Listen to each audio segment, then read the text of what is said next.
नमस्कार बहनों। आज लोकमान्य सेवा संघ और हमारा सौभाग्य है कि आप लोग के साथ बात और समय बिताने का आज हमें मौका मिला है। और ये संस्था पिछले 100 साल से कार्यरत है ऐसे बहुत सारे प्रोग्राम में। तो इस प्रोग्राम और इस संस्था के बारे में अधिक बताने के लिए मैं अभी संस्था के चेयरमैन श्री उदय तादड़े जी को यहाँ निमंत्रित करता हूँ।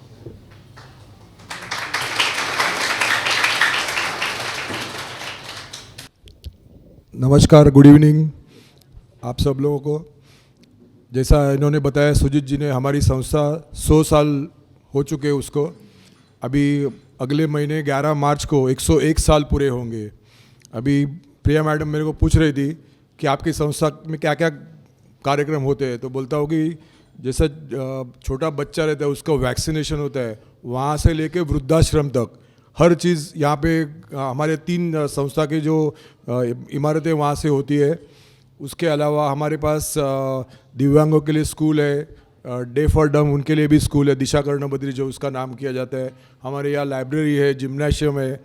हमारे लाइब्रेरी में 80,000 बुक्स है, बच्चों से लेके बड़ों तक सब उसका लाभ ले सकते हैं। तो जैसे 100 साल हो गए, मैंने बताया, अभी लाइब्रेरी है, जिम्नाशियम है, उनको अभी 100 साल पूरे होने वाले हैं अगले साल। तो ये जो पार्ला का जो ये सबब है विले पार्ले, वहाँ जो लोकमान्य तिलक जी गुजर गए, उनके प्रेरणा लेके ये संस्था का स्थापन हुआ था। और तभी से लेके जो भी पार्ला इसके जो लोग हैं इसको आगे आगे चला रहे इस कारण से कि कोई ना कोई अच्छा काम अपने हाथ से होए। इस कार्यक्रम में जितना भी हम 100 ईयर्स का जब सोचते हैं तो बड़े बड़े लोगों ने, बड़े बड़े संस्था ने हमको इसमें मदद की है, आशीर्वाद दिया है। और वैसे ही एक संस्था जो है, जो यहाँ पे नाम लिखा है, पूवी भागवत गुंतवणूक केंद्र, मतलब जो निवेशक है वो निवेशक जो निवेश करते हैं उनके लिए गाइडेंस देना। तो इस शाखा कम से कम 1987 से कार्यरत है। आप सोच सकते हैं कितनी साल हो गए इनको। और हमारे कॉलेज के प्रिंसिपल थे, लेट प्रिंसिपल लिमे, उन्होंने ये शुरू किया। और जैसे हम लोग यहाँ पे ये पूवी भागवत की तरफ से यही हॉल में हम लोग हर महीने में 2 प्रोग्राम करते हैं। संडे को 11 बजे से लेके 11 से 12:30 तक कई लोग यहाँ पे आते हैं जो हमको, जो हमारी बचत है और उसका निवेश कैसा करना, उसके ऊपर हमको गाइडेंस देते हैं। और ये 37 ईयर्स से चल रहा है ऐसा काम। अभी इसमें क्या होता है, मैं बोलता हूँ कि हमने ऐसा सोचा कि समाज के हर कोने में ये होना चाहिए कि जनरली क्या होता है कि जो इन्वेस्टमेंट होती है, वो इन्वेस्टमेंट जो होती है उसमें ज़्यादा करके मेल डोमिनेंस रहता है, वो डिसीजन लेते हैं। लेकिन इसका एक ऐसा भी पहलू है कि जो स्टूडेंट्स है कॉलेज में, उनको भी ये समझना चाहिए। जैसा बोलते हैं ना, कैच देम यंग, उसके हिसाब से। और उसी हिसाब से महिलाओं को भी इसकी जानकारी होनी चाहिए। तो हमने ऐसे इस साल से कई कार्यक्रम शुरू किए। हमने कॉलेज में ऐसा एक प्रोग्राम किया था वडाला में, विद्यालंकार स्कूल में, जहाँ हम लोग यहाँ से गए थे। और आज के कार्यक्रम में जो आपसे वार्तालाप करने वाले स्वरूप जी कहाँ हैं? तो स्वरूप जी आपको इसके बारे में बताने वाले हैं। और वैसे ही प्रोग्राम अभी हमने शुरू किया था महिलाओं के लिए। तो अभी पिछले हफ्ते हमने पार्ला के जो पुलिस स्टेशन है वहाँ पे जो महिलाएं, उनके कर्मचारी है और जो कर्मचारी है उनकी वाइफ्स, इनके लिए एक स्पेशल प्रोग्राम रखा था। तो ऐसे हमारी सोच चल रही थी। और उस मामले में स्वरूप जी, हमारी सेक्रेटरी डॉक्टर रश्मि फडणवीस और वासंती जी, इन्होंने सब ने सोचा कि इस तरह का प्रोग्राम आपके लिए भी रखना चाहिए। अभी आपको मालूम है कि जो सरकार बोलता है कि कोई भी चीज़ में सबका विकास, सबका साथ होना चाहिए। तो वही हिसाब से अभी आप लोगों को ज़्यादा करके जो सेल्फ हेल्प ग्रुप है, मुद्रा लोन की आवश्यकता आपको रहती है, उसमें अभी सरकार ने आपको मदद की है। लेकिन आप बिज़नेस करती है, तो आप बिज़नेस करती है, आप जो पैसा कमाती है उसके आप कर्जा लेती है, उसका पैसा वापस भी देती है। लेकिन आपको ये भी सोचना चाहिए कि हम लोग जो भी बिज़नेस करते हैं उसमें पहला तो क्या है, सेविंग होना चाहिए, मतलब बचत होनी चाहिए। लेकिन वो बचत, आप पैसा बचाएंगे और वो कैश आपके घर में रखेंगे तो उसका कोई फ़ायदा नहीं है। ये जो बचत है वो आपको कहीं ना कहीं तो उसका निवेश करना चाहिए। अगर आप निवेश करेंगे तो वो निवेश के हिसाब से आपका पैसे का वो ये मूल्य बढ़ता जाएगा। अभी आपको स्टॉक मार्केट मालूम है? कितने लोगों को मालूम है? कैपिटल मार्केट, जहाँ शेयरों में, ये मैडम को और किसी को, जहाँ शेयरों में निवेश किया जाता है, ये मैडम को तो पता ही है, प्रिया मैडम को। तो इसके बारे में सब लोग बोलते, कोई लोग बोलते हैं कि स्टॉक मार्केट में एकदम सजग रहना चाहिए कोई भी निवेश करने के टाइम। इसके लिए हम लोग यहाँ पे एक्सपर्ट लोगों को बुलाते हैं और उनसे सुनते हैं और उनके हिसाब से हम लोग जो निवेश करना चाहिए उसको हम लोग बढ़ावा देते हैं। अभी एक फ़र्क मैं आपको बोलता हूँ, अगर आपने आपका जो भी महीने का खर्चा है उसमें से पैसा बचाया और घर में आपके तकिए के नीचे रखा या तो डब्बे में रखा, तो दुगना होएगा? नहीं होगा ना। तो उसके लिए निवेश करने की ज़रूरत है। और जब भी हम लोग निवेश बोलते हैं तो कोई फिक्स डिपॉजिट में पैसे रखते हैं, वहाँ पे भी रखना चाहिए, कोई सोने में रखता है, जहाँ भी कोई होए, लेकिन इस जो पूरा आपका निवेश है वो हर अलग अलग, जिसको बोलते हैं असेट क्लास या तो मत्ता बोलते हैं उसको, उसमें रखना चाहिए। तो इस मामले में यहाँ पे लोग आते हैं और हमको ये पूरी इन्फॉर्मेशन देते हैं। तो उसी हिसाब से हमने सोचा कि आप लोग को भी इसकी पूरी इन्फॉर्मेशन होनी चाहिए, उसके हिसाब से आप कोई निर्णय ले सके। जैसे मार्केट में बोलते हैं इन्फॉर्म इन्वेस्टर, जो भी निवेशक है उसको इन्फॉर्मेशन होना चाहिए कि मैं कहाँ इन्वेस्ट करूँ। तो उसके लिए जो प्लानिंग जो होती है, जो अर्थ नियोजन हम उसको बोलते हैं, तो फाइनेंशियल प्लानिंग बोलते हैं उसके लिए। तो आप में से अभी किसी ने भी अगर एक महीने में 500 रुपये भी आपका सेविंग किया और वो उसका निवेश किया, तो उसका फ़ायदा आपको लॉन्ग टर्म में हो सकता है। तो यही हमारा उद्देश्य है कि आप जो मेन स्ट्रीम है उसमें आप भी आने चाहिए, आप भी आपका जो सेविंग है उसका निवेश करना चाहिए, जो कि भारतीय अर्थव्यवस्था, जो आप जिस कड़ेरे में हम लोग खड़े हैं, तो भारतीय अर्थव्यवस्था सब दुनिया में कितने नंबर पर है? 5 नंबर पे है आज, वो 3 नंबर में जानी चाहिए। और जो भारतीय अर्थव्यवस्था का जो वेग है, स्पीड है, वो हम लोग नंबर 1 है पूरे वर्ल्ड में। तो इसका फ़ायदा सबको होना चाहिए, जो निवेशक को भी होना चाहिए। तो उस हिसाब से हमने ये प्रोग्राम रखा है। और ये प्रोग्राम के लिए स्वरूप जी हमारे आए, जो आपसे ये निवेश के बारे में बात करेंगे, कैसा करना चाहिए, क्या करना चाहिए। स्वरूप जी फ्रैंकलिन टेम्पल्टन से आते हैं। तो अभी अगला जो half an hour to 45 minute Swaroop ji हमसे वार्तालाप करेंगे। आपके मन में जो भी कोई सवाल है वो रश्मि मैडम ने लेके रखे, और भी कोई सवाल हो सकते हैं वो हम लोग पूछ सकते हैं, और उसमें कोई आप झिझकने की ज़रूरत नहीं है। इस प्रोग्राम का जो महत्वपूर्ण जो एम है यही है कि आप लोग को इसमें जानकारी होनी चाहिए। और इस मामले में अगर और भी कुछ प्रोग्राम लेने पड़े तो हम लोग, प्रिया मैडम है, उनसे भी पूछ के और भी कोई प्रोग्राम ले सकते हैं। क्योंकि एक जैसा ये क्लासरूम है, एक बार सीख के तो हमको नहीं आता है, तो बार बार सीखना तो पड़ता है। तो उसी हिसाब से हम लोग प्रोग्राम कर सकते हैं। इस उद्देश्य से हम लोग यहाँ इकट्ठे हुए हैं। अभी आगे मैं वापस सुजीत जी को बोलता हूँ कि ही विल टेक ओवर। धन्यवाद, नमस्कार, थैंक यू। मैं अभी डॉक्टर रश्मि फडणवीस को स्टेज पे आने की विनती करता हूँ। नमस्कार प्रिया जी और मेरी सब बहनों। मैं अभी फिर सलमा जी गुरुमा की थोड़ी पहचान कर देती हूँ। वासंती वैद्य करके हमारी जो सहकारी है, वो उनकी पहचान का आपको तो सबको मालूम है, लेकिन ये लोगों को मालूम नहीं है, इसीलिए हमें करना पड़ता है। नमस्कार। आज सलमा जी का परिचय कराने का सौभाग्य मुझे प्राप्त हुआ है। सौंदर्य, बुद्धि, परिश्रम और समर्पण की एक अद्भुत उदाहरण है सलमा जी, जिन्होंने IIT पवई से मास्टर इन सोशल वर्क किया है। उनकी हॉबी आप जानते हैं, नृत्य, गायन, रिकॉर्ड कलेक्शन और कुकिंग। उनको कितनी भाषा आती है वो बताने में बहुत समय लगेगा। अंग्रेजी, हिंदी, मराठी, गुजराती, बंगाली, कोंकणी, नेपाली, तेलुगु, तमिल, कन्नड़ भाषाओं की जानकार है, और उन सबसे आसानी से संपर्क कर सकती है, जैसे आपसे कहती है, क्योंकि सलमा जी प्रेम की भाषा जानती है, जो सबसे महत्वपूर्ण है। किन्नरमा एक सामाजिक संस्था की वो अध्यक्षा है। 1955 से उन्होंने विक्रोली पार्क साइड से अपना काम शुरू किया, और समूह के सर्वांगीण विकास के लिए उन्होंने धर्म, जाति, प्रदेश, राष्ट्र सबकी सीमाओं को लांघ दिया, और आज वे अंतर्राष्ट्रीय स्तर पर पहुंची है।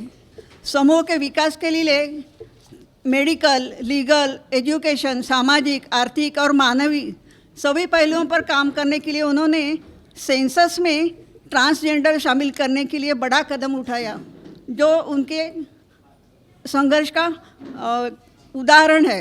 ह्यूमन राइट्स शेल्टर होम उन्होंने बनाया। 1955 में महाराष्ट्र सरकार के समाज कल्याण और भारत सरकार के सामाजिक न्याय विभाग के ड्रग एब्यूज प्रिवेंशन में सहयोग, HIV प्रिवेंशन, ग्रामीण शहरी दोनों शहरों में सर्वे कैंपेन किया। शिक्षा के लिए उन्होंने एजुकेशन सिस्टम में समूह को शामिल करने के लिए SNDT यूनिवर्सिटी के साथ सर्वे किया। उनके पुरस्कारों की लिस्ट लंबी है। पहली गोल्ड मेडलिस्ट ट्रांसजेंडर के रूप में उन्हें भारतीय दलित साहित्य अकादमी की ओर से वीरांगना साहित्य फुले और अहिल्याबाई होळकर फेलोशिप लोकसभा के स्पीकर जो है उनके हाथों दिया गया। 2007 में उनको लीगल रूप में काम करने के लिए सम्मानित किया।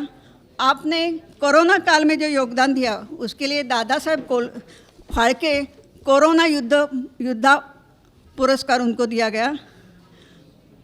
इससे भी ज़्यादा बड़ा पुरस्कार जो है भारत सरकार के सामाजिक न्याय और सबलीकरण विभाग की ओर से प्रथम ट्रांसजेंडर के राष्ट्रीय पुरस्कार से उन्हें और आप सबको एक तरह से सम्मानित किया गया। इस तरह का मेरा मानना है। उन्होंने इंटरनेशनल लेवल पर फ्रांस में trans people in conference on HIV में शामिल होकर प्रतिनिधित्व किया। 2017 में जिनेवा में हाइजीन, वाटर, सैनिटेशन में सब पूरा समूह लाने की पहल की, उसके बारे में आर्टिकल लिखा। फिलहाल सलमा जी यूनाइटेड नेशंस डेवलपमेंट प्रोग्राम में अपना सहयोग दे रही है। साथियों, आपका और हमारा सबका कहना एक ही है और एक ही मांग है। सबसे पहले तो हम सलमा जी के स्वास्थ्य की कामना करते हैं और उन्हें हम जिनकी ओर से मिले ABP के विशाल पाटिल, उनको धन्यवाद देना चाहते हैं। आपका और हमारा हमारी एक ही मांग है, एक ही प्रार्थना है। जैसे हीच आमुची प्रार्थना, हेच आमुचे मागणे, माणसाने माणसाशी, माणसा सम वागणे, माणसाने माणसाशी, माणसा सम वागणे। धन्यवाद।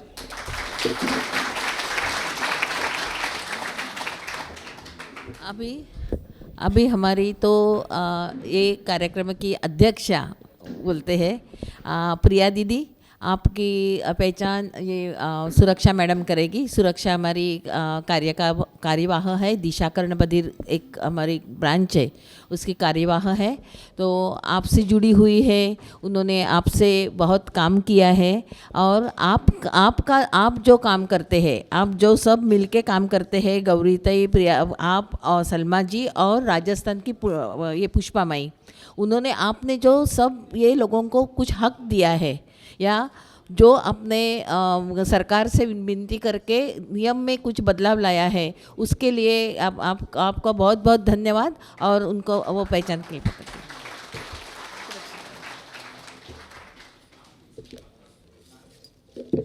मेरी सभी प्यारी दीदी यहाँ बैठी है, उनको लोकमान्य सेवा संघ की तरफ से मैं सलाम करती हूँ।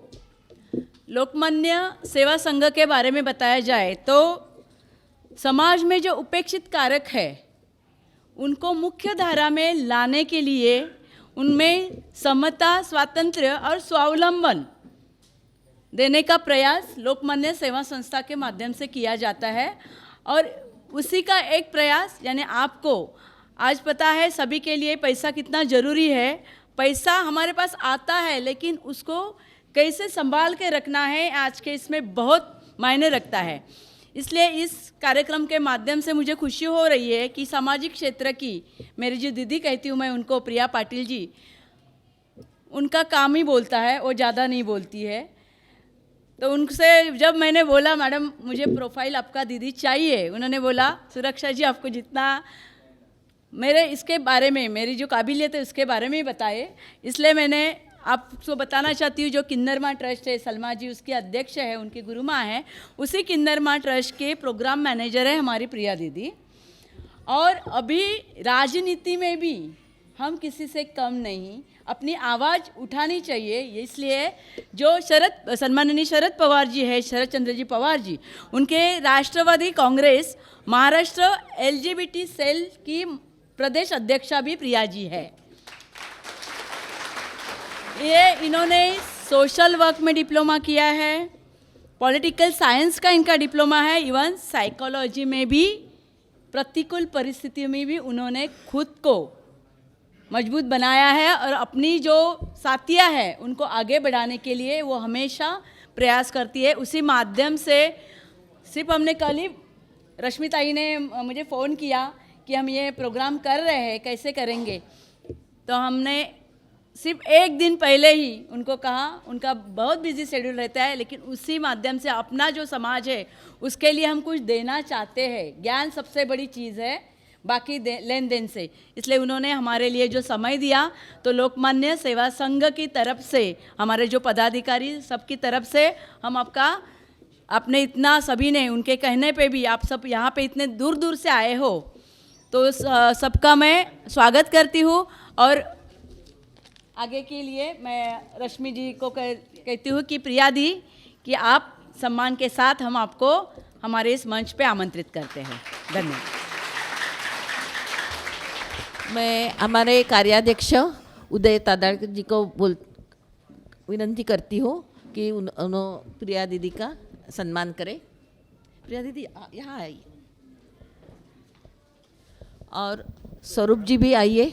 स्वरूप जी सामने आइए, दोनों का सम्मान कीजिए। स्वरूप जी आज के प्रमुख वक्ता है और प्रिया दीदी हमारी है।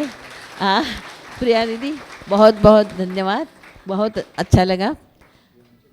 हो जब भी आप लिखेगी तभी हमारी याद आएगी। स्वरूप जी वो आहे ना, त्यांचं नाव सांग मला। आप आइए, आप तो नाव सांग। और अजय नारायण जी आए हैं फ्रैंकलिन टेम्पटन से, उनका भी स्वागत है। हमारे बहुत बहुत धन्यवाद सभी का। अभी प्रिया दीदी मैं विनती करती हूँ आपको 2 शब्द हमारे लिए बताइए।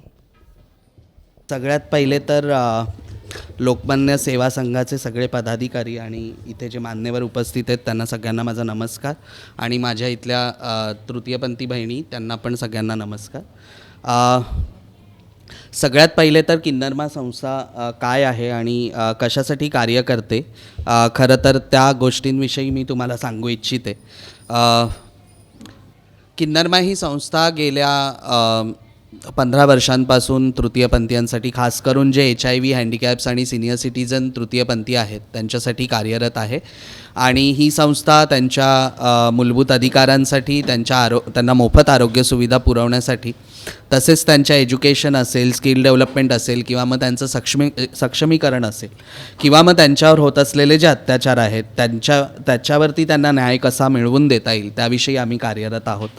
आणि खरं तर सलमाजींनी ॲक्च्युली हा विचार आणला होता खूप वर्षांपूर्वी, कारण खूप असे HIV पीडित, हँडिकॅप्स आणि सिनियर सिटीजन ट्रान्सजेंडर्स हे त्यांच्या हालाकीच्या परिस्थितीत ते मरण पावले, आणि मग त्यांना जेव्हा ते वयोवृद्ध होतात किंवा मग एखाद्या रोगाला पीडित किंवा बळी पडतात, अशावेळी त्यांना घरातून जेव्हा बाहेर काढलं जातं, अशावेळी त्यांच्याकडे राहण्यासाठी कोणती जागा नसते। तर आम्ही त्यावेळी तृतीयपंथीयांसाठी आश्रमाची मागणी केली होती, आणि त्या आश्रमाला धरून आम्ही काम करायला सुरुवात केली, आणि त्या आश्रमाची मागणी खरं तर सलमाजींच्याच माध्यमातून झाली होती आजपासून काहीतरी 20 वर्षांपूर्वी। आणि मग त्याच्यानंतर 2014मध्ये आम्ही किन्नरमा स्थापन केली त्या आश्रमाच्या मागणीला धरून, आणि मग नंतर ही सगळी कार्य चालू केली। खरं तर मुख्य प्रवाहात आणणं या समाजाला, आणि समाजाला त्यांचे अधिकार पूर्णपणे मिळवून देऊन त्यांना कशाप्रकारे आपण समाजाच्या खांद्याला खांदा लावून उभं करू शकतो या समाजामध्ये, खरं तर हेच धोरण घेऊन आणि हेच लक्ष घेऊन आम्ही काम करत आहोत। दुसरी गोष्ट, सलमाजींनी 1995मध्ये ज्या सर्वेचा किंवा ज्या आपण सेन्ससचा आत्ता बोललात, तर ते खरं तर सेन्सस अशा प्रकारचं होतं की 1995मध्ये ब्लॅकस्टोन म्हणून एक संस्था होती जी HIV मॅपिंग करत होती, HIV ह्याच्यासाठी. आणि त्यावेळी सलमाजी त्या ब्लॅकस्टोनच्या संस्थेमार्फत निवडल्या गेल्या तृतीयपंथीयांचं सर्वेक्षण करण्यासाठी. आणि मग MSM म्हणजे जे गे लोक आहेत ते लोक आणि तृतीयपंथीयांचा सर्वे केला गेला त्याच्यातून. आणि मग तेव्हा त्या सर्वेमध्ये त्यांनी स्वतःला हे करून मग त्या सर्वेनुसार जो आकडा आला त्याच्यानंतर तृतीयपंथीयांसाठी काम होणं सुरू झालं. आणि त्यानंतर या वेगवेगळ्या ज्या संस्था संघटना आज तृतीयपंथीयांसाठी काम करतात त्या संस्था सगळ्या त्या सर्वेनंतर सुरू झाल्या. त्यामुळे त्यांचं खूप मोठं योगदान आहे या समाजाला एक दिशा देण्यासाठी किंवा या समाजाला एक वेगळं विकासाच्या ह्याच्यावरती घेऊन जाण्यासाठी त्यांचं खरं योगदान आहे.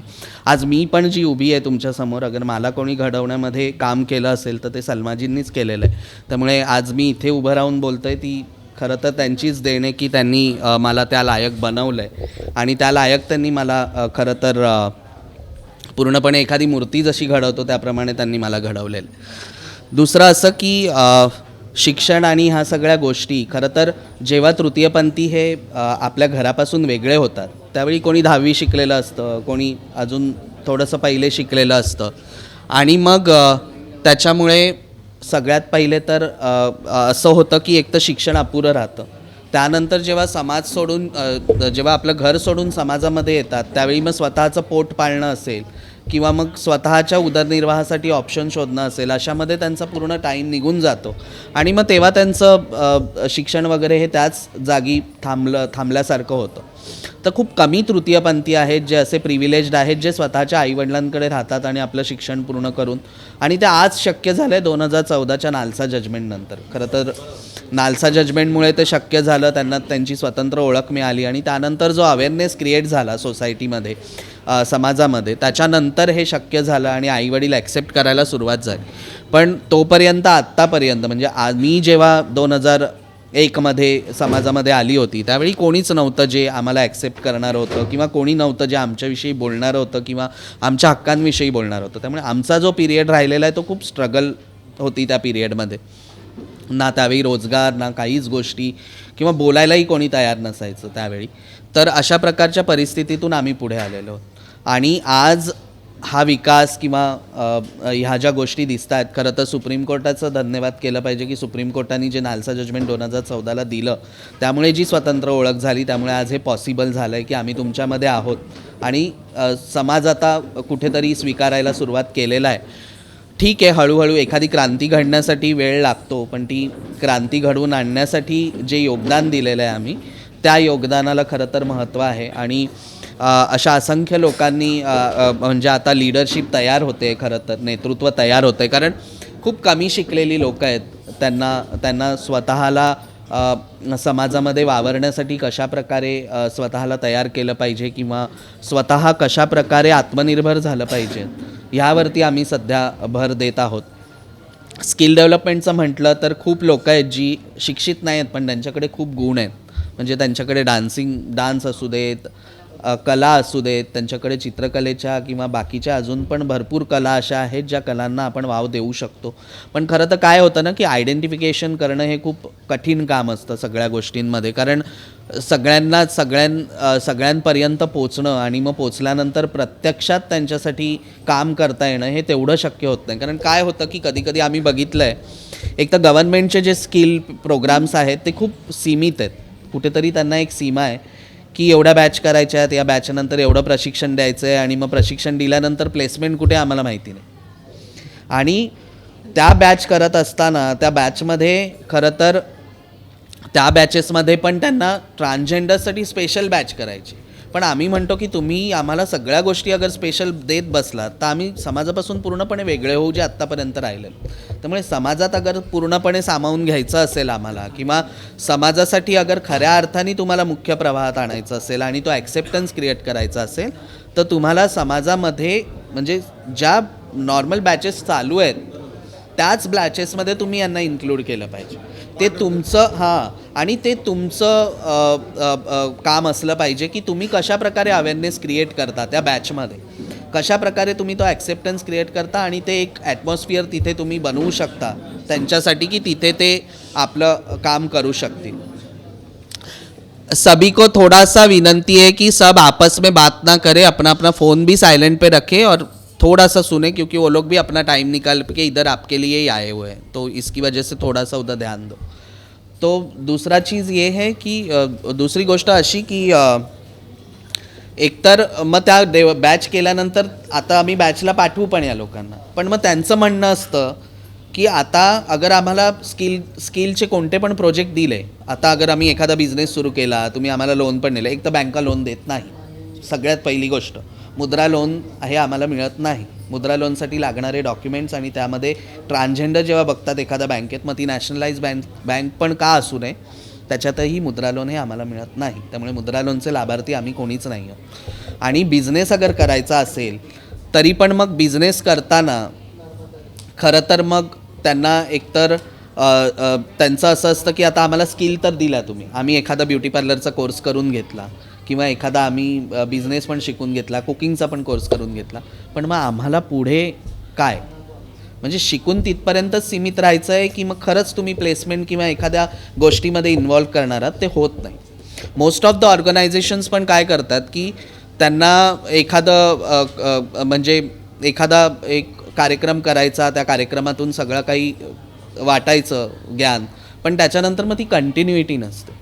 म्हणजे तुम्ही ज्या एका गोष्टीला धरून चालला आहात किंवा एका गोष्टीसाठी तुम्ही इथे त्यांना एकत्र केलेलं आहे, तर मग एकत्र केल्यानंतर त्यांना असं असतं की हे ज्ञान तर तुम्ही आम्हाला दिलं, पण हे ज्ञान आम्हाला कंटिन्यू कसं मिळत राहील जेणेकरून आम्ही आमच्या स्वतःच्या पायावर उभं राहू शकू, पण ते होत नाही ना शेवटी. त्यामुळे काय होतं की आत्तापर्यंत जेवढ्या ऑर्गनायझेशन्स, मग ते गव्हर्नमेंटही क्यू नका असू नये, गव्हर्नमेंटही तशा प्रकारेच काम करतं. त्यामुळे कुठेतरी ती कंटिन्युइटी नाही आहे कामामध्ये, आणि हे आम्ही सतत बघितलेलं आहे. त्यामुळे होतं असं की मग ते पण कंटाळतात की आम्ही एवढा आमचा वेळ देतो, आमचं सगळं ह्याच्यातून आम्ही काढून येतो, सगळं काही करून येतो. आता इथे येणारी व्यक्ती ही खूप लांबून लांबून येणारी व्यक्ती आहे, पण त्यांना हे आहे की नाही चला संस्थेने सांगितलं आहे, आपल्या सलमाजींनी सांगितलं आहे, तर आपण यायचं आहे आणि आपल्याला काहीतरी चांगली गोष्ट मिळणार आहे हे त्यांना माहिती असतं, म्हणून ते येतात पण. त्यामुळे ते जेव्हा तेवढ्या आशेने येतात तेव्हा तीच आशा ही समोरच्या माणसामध्ये पण असली पाहिजे की ती त्यांनी त्याच्यासाठी केलं पाहिजे. पण होतं असं की ती कंटिन्युइटी मेंटेन होत नाही, मग ते कंटाळतात आणि मग ते ड्रॉपआउट आपल्याला दिसायला. त्यामुळे ते ड्रॉपआउट होऊ नये आणि ते कसं कंटिन्यू राहील याच्याविषयी आपल्याला बघितलं पाहिजे.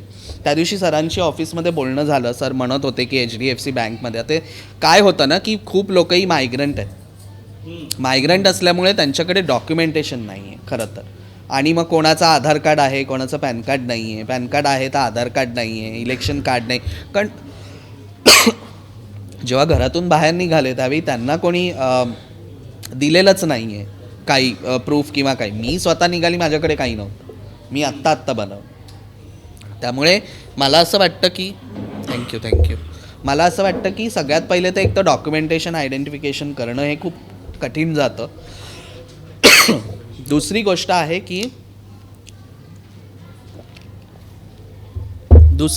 की ते डॉक्युमेंटेशन पण असेल तर मग त्यांचे बँक अकाउंट्स आहेत की नाही, मग ते बँक अकाउंट्स खोलताना पण किसी का फ़ोन साइलेंट कर दो फ़ोन प्लीज़. तो अगर म्हणजे अगर त्यांचे डॉक्युमेंट्स पण आहेत आणि त्यांना आपण खरंच, अच्छा सबको हिंदी में चाहिए, ओके. तो एक तो बैंक में अकाउंट अगर किसके है इधर बैंक में अकाउंट, गांव में हो, इधर हो, किधर भी हो, किधर है?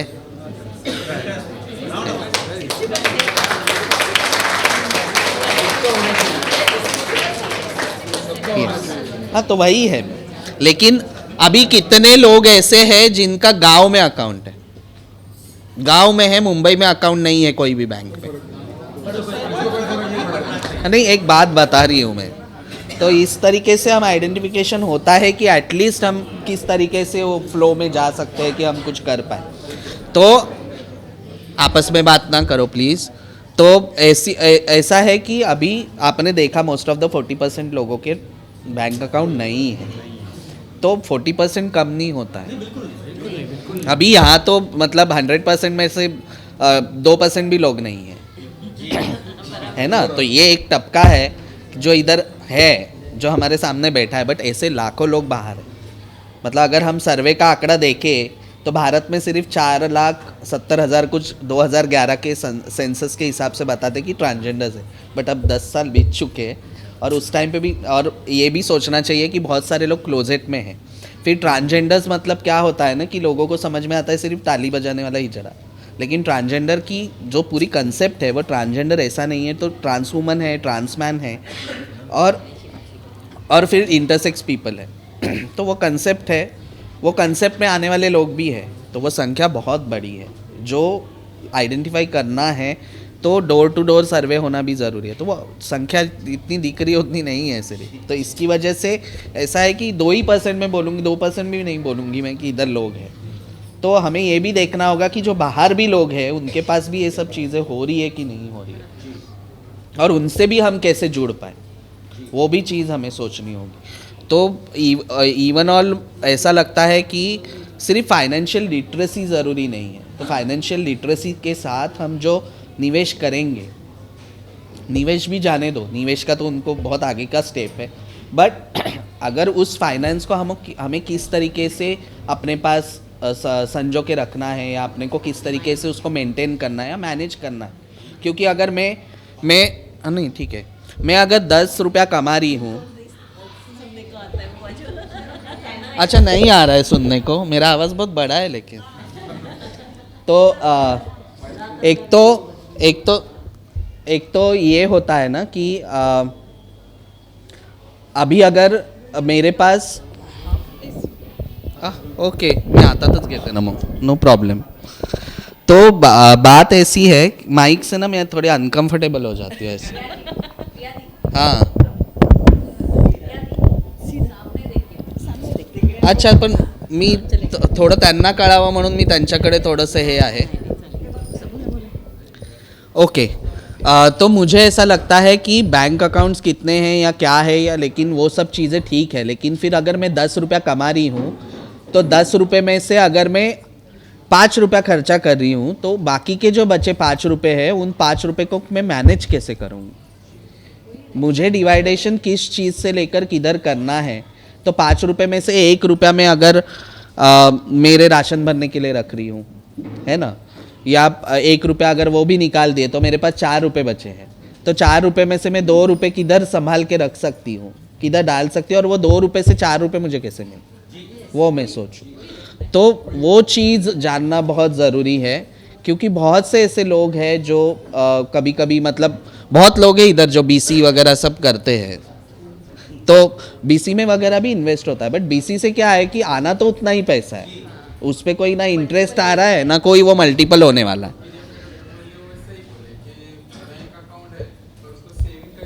यस, नॉलेज नहीं, तो वही नॉलेज आज सर देंगे आपको कि वो कैसे होगा, लेकिन सभी को ज़रूरत है उसकी। इसकी वजह से ही सभी को बुलाया इधर कि हम हमारे 10 रुपये में से बचे हुए 5 रुपये को कैसे हम यूटिलाइज कर सकते हैं अलग अलग चीज़ों में, और फिर वो 5 रुपये से हम 50 रुपये कैसे बनाएं।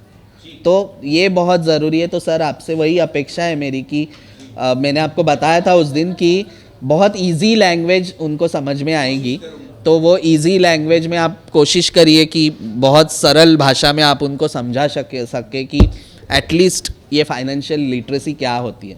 तो अभी मैंने शायद बहुत ज़्यादा टाइम ले लिया है, तो मैं वो नहीं करूँगी, लेकिन बस इतना ही है कि लास्ट मुझे यही बोलना है कि हमें कंटिन्यूटी मेंटेन रखेंगे ज़रूर, और किस तरीके से हम इनको आर्थिक सक्षम बना सकते हैं। और आर्थिक सक्षम बनाना यानी सिर्फ फाइनेंशियल लिटरेसी का नॉलेज देना नहीं है, तो उसके लिए अलग अलग हम रिसोर्सेस कैसे जमा करें। अगर किसी को बिजनेस करना है या किसी को कहीं पे और भी चीज़ों में कहीं पे अगर पैसे वो करने हैं, तो उसके लिए हम रिसोर्सेस कैसे खड़ा करें। अगर किसी को खाने का बिजनेस करना है, वड़ा पाव की गाड़ी डालनी है, सीधी सादी वड़ा पाव की गाड़ी, तो वो वड़ा पाव की गाड़ी के लिए लगने वाला फाइनेंस कैसे मैनेज करना है, फिर मैनेज करने के बाद उसको कैसे आगे बिजनेस को बढ़ाना है, तो वो भी इनको पता होना ज़रूरी है। तो मुझे शायद लगता है कि आप सभी को ऐसा लगता है कि हम अगर कमाते हैं तो वो कमाने वाला पैसा भी और डबल भी होना चाहिए, है ना, तो वो रख के डबल होने वाला नहीं है। तो उसके लिए कुछ कुछ चीज़ें हैं जो हमें अपने आप से सीखनी पड़ेंगी। शायद उसके लिए ही सर आज आप लोगों को कुछ बातें बताएंगे, तो वो थोड़ा सा अभी समझ लेना और थोड़ा आपस में बात मत करना, क्योंकि वो भी अपना टाइम निकाल के आपके लिए आए हैं और आपके भलाई के लिए ही बात करेंगे वो। तो आपको भी समझना होगा कि आपको अपने पैसे को कैसे मैनेज करना है। तो थैंक यू वापस से एक बार लोकमान्य सेवा संघ का कि आपने यहाँ बुलाया, और सलमा जी की तरफ से भी मैं बहुत बहुत धन्यवाद करती हूँ। आज उनकी तबीयत थोड़ी ठीक नहीं थी तो आ नहीं पाई, लेकिन ज़रूर उनकी तरफ से मैं आपको धन्यवाद करती हूँ कि आपने ये इस तरीके का सोचा, क्योंकि फाइनेंशियल लिटरेसी पर आज तक हमने बात नहीं की है, तो वो बात आज होगी, उसके लिए मैं बहुत खुश हूँ। तो फिर से एक बार लोकमान्य सेवा संघ के सभी पदाधिकारियों का मैं धन्यवाद करती हूँ। और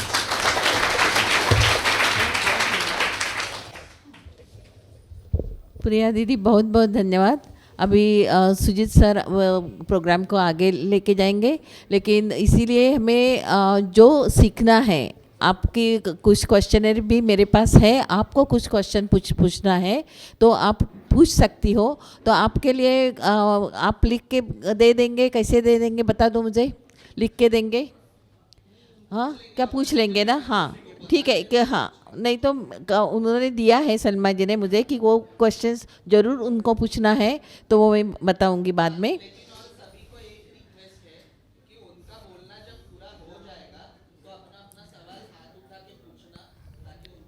हाँ, तो मैं सुजीत जी। धन्यवाद प्रिया दीदी, धन्यवाद रश्मिता जी। अब मैं सौरभ जी को यहाँ बुलाना चाहूँगा। उसके पहले दो शब्द सौरभ जी के बारे में बताता हूँ। पिछले 25 साल से ये फाइनेंस इंडस्ट्री में कार्यरत है। जो इनकी प्रेजेंट संस्था है जिनका नाम फ्रैंकलिन टेम्पल्टन है, इसमें पिछले 16 साल से वो काम कर रहे हैं और उन्होंने महाराष्ट्र नहीं लेकिन हिंदुस्तान कई राज्यों में काम किया हुआ है। उनका लास्ट पोस्टिंग जो उत्तर प्रदेश में था, वहाँ वो 4 साल थे, तो उनको बहुत अच्छी तरह मालूम है कि लोगों को क्या चाहिए और पैसा कहाँ रखने से बढ़ता है, वो आपको और ज़्यादा अच्छी तरीके से बताएंगे। तो मैं सौरभ जी को आमंत्रित करता हूँ। सौरभ जी प्लीज़। सभी बहनों को मेरा सादर नमस्कार। आप यहाँ पे आए, हमें ये मौका दिया हमारे विचार आपके सामने प्रस्तुत करने के लिए। उसके लिए किन्नर माँ संस्था का सबसे पहले मैं आभारी हूँ। लोकमान्य सेवा संघ से फ्रैंकलिन टेम्पल्टन जो कंपनी के लिए मैं काम करता हूँ, वो लगभग हम भले वो संस्था 101 साल पूरे करने जा रही है, बट हमारा उनके साथ का सहयोग लगभग पिछले 2 साल से है। और मुझे ये सौभाग्य मिलता है कि विभिन्न लोगों के सामने मैं हमारा जो प्रस्ताव है, सक्षम कैसे बनना चाहिए हर एक निवेशक को, ये हम उनके सामने रख सकते हैं। और ऐसे बहुत सारे कार्यक्रम हमने लोकमान्य सेवा संघ के साथ किए हैं। ये प्रोग्राम जो है वो मेरे लिए खास क्यों है, और आप सभी लोगों ने, मैं थोड़ा सा एक कॉन्टेक्स्ट सेट करता हूँ। आप लोगों ने, सभी लोगों ने देखा रहेगा कि आज जो चर्चा चल रही है, इंडिया से हम क्या बनने जा रहे हैं? भारत बनने जा रहे हैं। इंडिया और भारत 2 अलग अलग कॉन्सेप्ट्स है। और भारत जो आत्मनिर्भर बनने की बात हो रही है, और जैसे सभी मान्यवरों ने यहाँ पे बताया कि आत्मनिर्भर होने के लिए इस देश का हर एक व्यक्ति आत्मनिर्भर होने की ज़रूरत है, ताकि फिर देश उसके वजह से आत्मनिर्भर बने। तो सभी लोगों के मन में ये दुविधा होती है और जिज्ञासा भी होती है कि हमारा पैसा कैसे बढ़े और उस पैसे को बढ़ने के लिए हमें क्या करना चाहिए।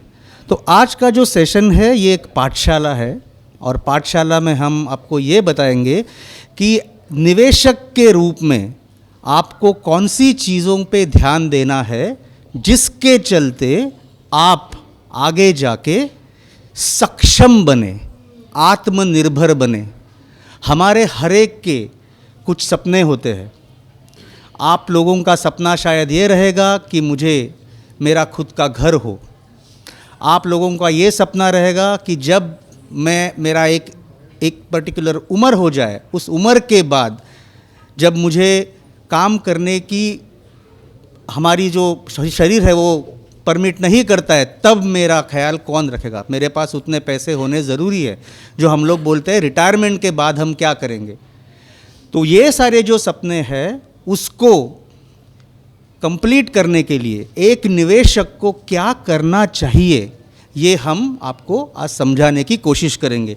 सो हमारे प्रोग्राम का मूल मंत्र है कि म्यूचुअल फंड के द्वारा निवेश कैसे करें। और हम आपको बताएंगे कि फ्रैंकलिन टेम्पल्टन, आप लोगों ने सुना, जिस कंपनी के लिए मैं काम करता हूँ, ये एक म्यूचुअल फंड कंपनी है, हम बैंक नहीं है।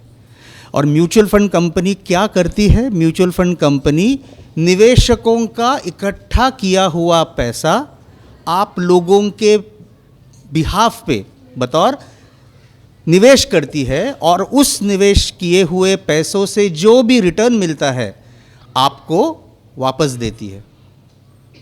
राइट? सो हम एक म्यूचुअल फंड कंपनी है। भारतवर्ष में हमारा जो मुख्य कार्यालय है वो अमेरिका में है, बट भारतवर्ष में हमें आके लगभग 30 साल हुए हैं। और हम भारतवर्ष में, केवल भारतवर्ष में 85,000 करोड़ रुपया मैनेज करते हैं। सभी इन्वेस्टरों का पैसा है ये फ्रैंकलिन टेम्पल्टन का पैसा नहीं है। सभी निवेशक मिलके, आज सभी निवेशकों का मिलके हम लगभग 85,000 करोड़ रुपया मैनेज करते हैं। सो ये फ्रैंकलिन टेम्पल्टन एक म्यूचुअल फंड कंपनी है। हम क्या करते हैं और ये हम क्यों पाठशाला करते हैं? हर म्यूचुअल फंड कंपनी, भारतवर्ष में लगभग 42 कार्यारित म्यूचुअल फंड कंपनीज है। हर mutual fund company securities and exchange board of India से अंकुशित है। हमें security and exchange board of India अंकुश करता है, हमारे ऊपर वो रेगुलेट करता है। और वो रेगुलेटर हमें हिदायत देता है कि इन्वेस्टर अवेयरनेस प्रोग्राम्स आपको करने चाहिए। तो हम ये प्रोग्राम्स करते रहते हैं। इंडिया और भारत जो ट्रांजिशन है उसके चलते फ्रैंकलिन टेम्पल्टन ने ये मेरे ख्याल से पहला इनिशिएटिव लिया है कि समाज के हर एक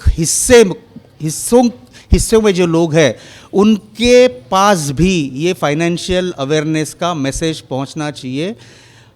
भारत का हर एक व्यक्ति सक्षम हो और आत्मनिर्भर हो। लगभग 1.5 साल 2022 में फ्रैंकलिन टेम्पल्टन ने इसी वर्ग के लिए, आई थिंक एशिया में सबसे पहली ट्रांसजेंडर मैराथन हुई थी ठाणे में। फ्रैंकलिन टेम्पल्टन एकदम एक्सट्रीम लेफ्ट में हमारा लोगो आप पाओगे। हमने उस मैराथन में स्पॉन्सर किया था और मैं गर्व के साथ ये कहता हूँ, मुझे आज मौका मिल रहा है उस मैराथन में आप लोगों के साथ जो लोग प्रेजेंट थे, आप चेहरे देख रहे हो, मैं खुद भागा था। मैं खुद, ये मेरे ख्याल से कल्याण का आपका विंग है, भिवंडी और कल्याण का आपका ग्रुप था। बट मैं मैराथन एक रन किया गया था as a social cause. Franklin Templeton ने वहाँ पे भी सपोर्ट किया। और मैं खुद ठाणे में रहने के कारण नहीं, बट मुझे समाज के लिए कुछ करना है, तो मैं इस मैराथन में सभी लोगों के साथ भागा भी था। 7 मार्च को अपस्किलिंग डेवलपमेंट वर्कशॉप के तहत फ्रैंकलिन टेम्पल्टन ये आपके लोगों के साथ वापस जुड़ने जा रही है। और हमारे साथ अजय श्रीनिवासन जी है जो कॉर्पोरेट सोशल रिस्पॉन्सिबिलिटी के हेड है फ्रैंकलिन टेम्पल्टन के। वो हमारा प्रेजेंटेशन होने के बाद थोड़ा सा बताएंगे उस प्रोग्राम के बारे में भी। ये प्रोग्राम होने जा रहा है 7 मार्च को विक्रोली में। तो मेन मुद्दे पे वापस आते हैं। मैं बचत में अच्छा हूँ, मुझे निवेश क्यों करना चाहिए? अब समझने वाली बात है, दोनों चीज़ लोग अलग अलग नहीं सोचते। बचत ये एक भाग है और निवेश ये दूसरा भाग है। और इन दोनों में की कड़ी कौन है, इन दोनों फ्रेजेस को कौन सी कड़ी तोड़ती है, जोड़ती नहीं है? कोई मुझे बता पाएगा कि निवेश और बचत में एक कड़ी है, इसलिए निवेश को निवेश कहा जाता है और बचत को बचत कहा जाता है, और ये कड़ी है महंगाई का दर। आप सभी लोगों ने सुना रहेगा महंगाई का दर क्या होता है। जो चीज़ आज जो रुपए में उपलब्ध है वही चीज़ को 5, 10, 15 साल के बाद आपको ज़्यादा पैसे देने पड़ते हैं, और इसको कहते हैं महंगाई का दर। और महंगाई का दर ये एक बीच की कड़ी है जो ये दो कॉन्सेप्ट्स को अलग करती है, बचत और निवेश। निवेश को तब निवेश कहा जाता है जब वो आपको महंगाई के दर के ऊपर रिटर्न्स दे। महंगाई का दर भारतवर्ष में लास्ट 10 साल से लगभग 7% है। अगर आप बैंक अकाउंट में पैसा रख रहे हो तो आपको बैंक ब्याज कितना देता है? सेविंग्स बैंक अकाउंट में 3.5%, 5% और फिक्स डिपॉजिट में 6 या 7%। महंगाई का दर कितना है? 60% है। तो आप सिर्फ बचत कर रहे हो, आप निवेश नहीं कर रहे। बहुत सारे लोग तो बचत भी नहीं कर रहे, और उसके बारे में मैं बताऊंगा कि अगर आप जो कमाई आपके पास आ रही है अगर वो सिर्फ कैश में रख रहे हो, अगर आपको लगता है कि मैं बचत कर रहा हूँ, तो वो कितना गलत सोच है वो हम आपको थोड़े से डेटा पॉइंट्स से एक्सप्लेन करेंगे। महंगाई का और एक एग्जाम्पल, क्या ये पहचान में है आपके? 10 पैसे का सिक्का, 20 पैसे का सिक्का, क्या आप इससे कुछ भी चीज़ खरीदी कर सकते हैं आज? 25 साल पहले क्या आप खरीद पाते थे इससे कुछ? जी बिल्कुल। अगले 25 साल के बाद ये महंगाई आपके 10 रुपए के नोट को भी खा जाएगी। 30 साल के बाद या 25 साल के बाद 10 रुपए के नोट की वैल्यू कोई रहेगी नहीं। जैसे आज आपको 10 पैसे का सिक्का दिखता नहीं है, वैसे 25 साल के बाद आपको 10 रुपए की नोट नहीं दिखेगी। महंगाई ये चीज़ करती है आपके पैसों के साथ। 2000 सन का एग्जाम्पल लिया है और हमने प्रेडिक्ट किया है 2030। एक ब्रेड का पैकेट 2000 सन में 10 रुपए का मिलता था। महंगाई के दर के वजह से यही एक ब्रेड का पैकेट 2030 में आपको 57 रुपए का मिलेगा। 1 लीटर दूध जो 2000 में 25 रुपए का मिलता था, 2030 में आपको उसी 1 लीटर दूध के लिए 144 रुपए देने पड़ेंगे। तो अगर आप सिर्फ बचत करेंगे और निवेश नहीं करेंगे तो आप ये महंगाई के दर को कभी बीट नहीं कर पाएंगे। तो इसीलिए आपका जो बचत है, जो आप सभी लोग करते हो, वो निवेश में बदलना चाहिए। और वो निवेश कहाँ करना चाहिए? उस जगह करना चाहिए जहाँ पे आपको महंगाई के दर से ऊपर का रिटर्न्स मिले। वो कैसे करना है वो हम आगे जाके बात करेंगे। महंगाई का और एक साधारण एग्जाम्पल, अगर आपके महीने का खर्चा आज 10,000 रुपया है, 30 साल के बाद उसको मेंटेन करते हुए अगर आप एक पर्टिकुलर जीवन जी रहे हैं, उस जीवन के लाइफस्टाइल को मेंटेन करने के लिए अगले 30 साल में उसी 10,000 रुपया आपको ज़रूरत कितनी होगी? 43,000 रुपये की ज़रूरत लगेगी। ये इन्फ्लेशन करता है। अब ज़्यादा करके 60 लोगों के पास बैंक अकाउंट है। मैं बहुत खुश हुआ, मुझे लगा था ये आंकड़ा बहुत कम रहेगा, but I am very happy कि एटलीस्ट 60% लोग एटलीस्ट जो यहाँ पे है उनके पास आज बैंक अकाउंट है। अगर आप लोग कैश रख रहे हो आपके सामने और अगर आप सोच रहे हो कि मैं बचत कर रहा हूँ, तो गलत क्यों है आप देखिए 2093 में अगर किसी ने ये सोचा है कि मैं 5,000 रुपया बचत कर रहा हूँ और तकिए के नीचे या गद्दी के नीचे या डब्बे में अगर आपने 5,000 रुपया रखा रहता और अगर आपका मानसिक तौर पे ये सोचना रहता कि मेरे पास आज डब्बे में 5,000 रुपया है और वो 5,000 कैन बी 50,000, वो 50 हो सकता है या लाख रुपया हो सकता है, बट वो आपके पास आज कैश में है, उसका एक्चुअल रूप पे वैल्यू आज क्या होता 2023 में 1481 रुपया मात्र, क्योंकि महंगाई का दर आपका वैल्यू नीचे लेके आया। So cash is not good thing. Cash कभी आपको ग्रोथ नहीं देगा, आपको उसको निवेश करना है। कैश बचत है और निवेश अलग जगह होता है। भारतवर्ष में ब्याज दर जो है, जो आप बैंक में पैसा रखते हैं, वो ब्याज दर भी कम होते जा रहे हैं और वो आगे जाके कम होते रहेंगे। जैसे जैसे भारत वर्ल्ड इकोनॉमी में ऊपर जाता रहेगा, वैसे वैसे भारत के जो ब्याज दर है वो कम होते होते जाएंगे। अमेरिका में गए 25-30 साल से बैंक में जो पैसा रखता है अमेरिकन, उस पे उसको 1% या आधा प्रतिशत ही ब्याज मिलता था। जापान में उसको ब्याज मिलता ही नहीं था।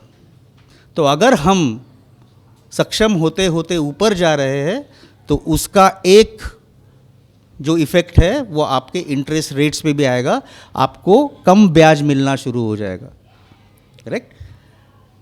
परंतु बहुत सारे ऐसे बाकी की चीज़ें हैं जहाँ पे अगर आप पैसा निवेश करोगे और अगर आप निवेशित पैसों को समय देंगे तो वो निवेशित किया हुआ पैसा आपको महंगाई से कई गुना ज़्यादा रिटर्न देके आपको सक्षम बनाएगा। और 3 प्रकार के एसेट क्लासेस होते हैं, जैसे उदय जी मेंशन कर रहे थे। एक तो कैश, हमने उसके बारे में सोचा कैश क्या करता है। कैश एक्चुअली आपका डी ग्रोथ करता है। आप सोचते हो कि मैं बचत कर रहा हूँ, बट आप बचत नहीं करते। बहुत सारे लोग सोने में पैसा निवेश करते हैं, बट सोने में पैसा निवेश किया हुआ सोना सिर्फ मात्र बढ़ता है, आपको रिटर्न नहीं देता। आम तौर पे हमने गौर किया है कि सोना सिर्फ खरीदा जाता है, उसे कोई बेचता नहीं है। ज़्यादा तौर पे उसे गिरवी रखा जाता है, बट बेचता कोई नहीं है। तो सोने से आपको रिटर्न्स नहीं मिलते, वो सिर्फ पेपर पे दिखने के लिए होता है। रिटर्न्स अगर आपको कमाने हैं तो आपको इक्विटी एसेट क्लास में निवेश करना है, जो कि हम बोलते हैं बाज़ार। नाउ बाज़ार में ऊपर नीचे ज़रूर होता है, बट अगर आप समय देते हो आपके निवेशित किए हुए पैसों को, तो ये इकलौता एसेट क्लास है जिसने लास्ट 25, 30, 35, 50 साल में ये प्रूव किया है कि ये इकलौता एसेट क्लास है जो आपको पैसा बना के देता है और अच्छा पैसा बना के देता है। इसमें जोखिम है, बिल्कुल है। जोखिम को आप कम कैसे करेंगे? जोखिम को आप तब कम करेंगे जब आप समय देंगे आपके पैसे को बढ़ने के लिए। और ये उसी का एग्जाम्पल है। आप देखिए, ये लगभग 1993 से लेके 2023 तक का हमने ग्राफ किया है। अगर किसी ने 5,000 रुपया मात्र बाजार में निवेश किया होता तो उसकी वैल्यू आज 1,68,000 होती, 34 गुना आपका पैसा बढ़ता। आपको रिटर्न कितना मिला है? 12%। महंगाई का दर कितना है? 7%। क्या आपने महंगाई के ऊपर रिटर्न कमाया? बिल्कुल कमाया। इस चीज़ को निवेश कहते हैं, बाकी हर चीज़ को बचत कहते हैं। तो अगर बचत के ऊपर आपको, महंगाई के ऊपर अगर आपको पैसा रिटर्न चाहिए तो यहाँ पे आपको आना ज़रूरी है। म्यूचुअल फंड के बारे में थोड़ा डिटेल में बात करेंगे। सबको डर लगता है कि म्यूचुअल फंड मतलब कोई कंपनी है, एक प्रोग्राम किया जा रहा है, हमें कुछ बेचा जाएगा। यहाँ हम बेचने के लिए नहीं है, मैं वापस रिपीट करता हूँ, ये एक पाठशाला है। और म्यूचुअल फंड आप और मेरे जैसे निवेशकों के लिए बनाया गया प्लेटफॉर्म है। हम जैसे किन्नर माँ ट्रस्ट है, वैसे हर एक म्यूचुअल फंड कंपनी एक ट्रस्ट के माध्यम से एस्टैब्लिश्ड है। सो आपका पैसा कहीं जाता नहीं है, डूबता नहीं है। आपका निवेश किया हुआ पैसा बाजार जैसे ऊपर नीचे जाता है, वैसे आपका पैसा निवेश किया हुआ ऊपर नीचे ज़रूर जाएगा, बट निवेश किए हुए कंपनी भाग गई या डूब गई या हमारा पैसा पूरा चला गया, ये म्यूचुअल फंड में कभी नहीं होगा, क्योंकि म्यूचुअल फंड एक ट्रस्ट के रूप में फॉर्म होती है। जैसे मैंने स्टार्टिंग में बताया था कि हमारे ऊपर अंकुश है, और अंकुश कौन रखता है? Securities and exchange board of India, ये हमारा रेगुलेटर है। हम बंधे हुए हैं, रूल्स एंड रेगुलेशन से हम बंधे हुए हैं, और हमारा रेगुलेटर हम पे हमेशा अंकुश रखा रहता है। आपका पैसा, हमारा पैसा जो हम म्यूचुअल फंड के माध्यम से निवेश करते हैं, वो कोई ऐरा गैरा नत्थु खैरा मैनेज नहीं करता। एजुकेटेड लोग मैनेज करते हैं, जिसको हम पोर्टफोलियो मैनेजर्स कहते हैं, जो कि बहुत सीखे हुए इस सब्जेक्ट के जो एक्सपर्ट है, वो आपका पैसा आपके बिहाफ पे मैनेज करते हैं और उसको बढ़ाते हैं। म्यूचुअल फंड एक ऐसा प्लेटफॉर्म है कि अगर आपको पैसे की ज़रूरत पड़ गई तो 1 या 2 दिन के अंदर अंदर आपका पैसा जितना आप चाहते हो उतना आपके बैंक अकाउंट में वापस आ जाता है। आपको सिर्फ एक चिट्ठी लिखनी है कि मुझे मेरा पैसा वापस चाहिए, और दूसरे दिन या तीसरे दिन आपको आपका पैसा आपके बैंक अकाउंट में वापस मिलता है। सो लिक्विडिटी, जो कि पारदर्शिता, एक और अगले वाला है कि जहाँ पे भी आपका पैसा आप निवेश करते हो, हर एक महीने के अंत में आपको ये समझ जाएगा कि आपका निवेश किया हुआ पैसा कहाँ कहाँ लगा है। आप समझेंगे कि आपको पूरी जानकारी दी जाएगी कि आपका लगा हुआ पैसा किन कंपनियों में निवेश किया गया। सो पूरी पारदर्शिता म्यूचुअल फंड आपको प्रोवाइड करता है। और सबसे अहम बात, यह ऐसा इकलौता प्लेटफॉर्म है जहाँ पे आप मात्र 100 रुपये से निवेश करना शुरू कर सकते हो। ऐसा कोई भी दूसरा इन्वेस्टमेंट एवेन्यू नहीं है जहाँ पे इतनी कम मात्रा में आप पैसा इन्वेस्ट कर सकते हो, और मैं इन्वेस्ट बोल रहा हूँ मतलब निवेश कर सकते हो। ये ऐसा इकलौता प्लेटफॉर्म है। एक छोटा सा एग्जाम्पल देते हैं कि 1000 रुपया प्रति माह निवेश करने के लिए आपको क्या आउटकम, आपका नतीजा क्या हो सकता है। अलग अलग एग्जाम्पल्स दिए हुए हैं। अगर आपने 1000 रुपया प्रति माह निवेश किया तो हम अज्यूम करते हैं कि 12% आपका लगाया हुआ पैसा बढ़ेगा, तो 25 साल में आपके प्रति माह 1000 रुपये निवेशित किए हुए पैसे का वैल्यू होगा 18 लाख, लगभग 19 लाख रुपया। अब इसमें गारंटी कुछ नहीं है, ये एक एग्जाम्पल है, बट आपने देखा गए हुए 25 साल में उतार चढ़ाव होने के बावजूद बाज़ार ने आपको कितना रिटर्न दिया था? 12% के आसपास, 34 गुना आपका पैसा हुआ था। आगे जाके भी हम ये सिर्फ एग्जाम्पल दे रहे हैं, और इसीलिए अलग अलग एग्जाम्पल दिए हैं। अगर आपका पैसा 8% रेट से बढ़ता है तब भी आपका अमाउंट होगा लगभग 9.5 लाख। अगर वो 10% से बढ़ता है तो 13 13.5 लाख रुपया, और अगर वो 12% से बढ़ता है तो आपका पैसा होता है लगभग 19 लाख। आप सोच के देखिए, 25 साल का आपने समय दिया, मात्र 1000 रुपये प्रति महीना आपने निवेश किए, और आपका आउटकम देखिए क्या है। और मेरे ख्याल से यहाँ उपस्थित सभी लोगों को मेरी ये आशा है, मेरा ये विश्वास है, और मेरी ये होप है कि सभी लोगों के पास इतनी आमदनी होगी कि एटलीस्ट 1000 नहीं तो सही आप 500 रुपया प्रति महीना निवेश कर सकते हो। जब भी आप निवेश करते हो तो जैसे आपको आपका बैंक अकाउंट में से पासबुक मिलता है, वैसे म्यूचुअल फंड में निवेश करने के बाद आपको एक अकाउंट स्टेटमेंट मिलता है, और अकाउंट स्टेटमेंट में आपके लगाए हुए इन्वेस्टमेंट्स की वैल्यू जब भी चाहे आप देख सकते हैं। तो आपको पता चलता है कि मेरा पैसा कितने रेट से बढ़ा है, उसकी आज की वैल्यू क्या है, और आपको बाकायदा अकाउंट स्टेटमेंट मिलता है। तो आप उस अकाउंट स्टेटमेंट में आपके निवेश किए हुए हर एक रुपए की एंट्री आपको मिलेगी और उसका आज के तारीख का जो मूल्य है वो भी आपको दिखाई देगा। ये एक एग्जाम्पल है। अगर 500 रुपये की SIP अगर किसी ने की है, और SIP का मैं आपको समझाता हूँ, 500 रुपया प्रति महीना अगर किसी ने निवेश किया होता तो देखिए आप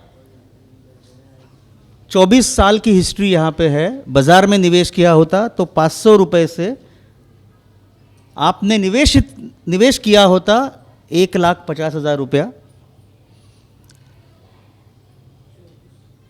500 रुपया प्रति महीना मतलब 500 multiply by 12 multiply by 25 years. तो आपने ऐसे जोड़ जोड़ के निवेश किया होता 1.5 लाख रुपया, उसकी वैल्यू आज क्या होती? 10,33,000 रुपये। यही एग्जाम्पल हम 1,000 रुपये की SIP से देखते हैं कि 1,000 रुपये की किश्त अगर आप निवेशित करते तो आप निवेशित करते 3 लाख रुपये, बट उसकी वैल्यू होती लगभग 21 लाख रुपए के आसपास।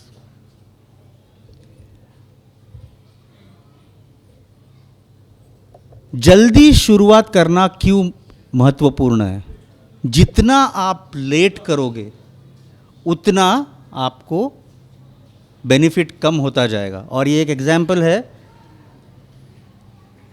पर्सन X, उसकी उम्र है 25 साल, वो प्रति मंथ 1,000 रुपये का निवेश करना शुरू करता है।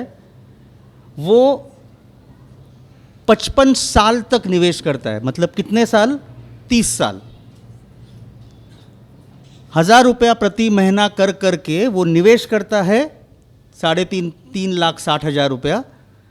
12% रिटर्न हम अज्यूम कर रहे हैं, गारंटी नहीं दे रहे, बट उसकी अमाउंट कितनी होगी? 35,29,000 रुपया।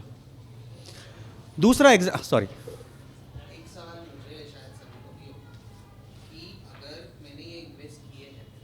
जी इन्वेस्ट करके मुझे 5 या 10 साल निकल गए जी कि हाँ मैंने इन्वेस्ट किया और 5-10 साल से भी इन्वेस्ट कर रही, मैंने रिटर्न कुछ नहीं मिला।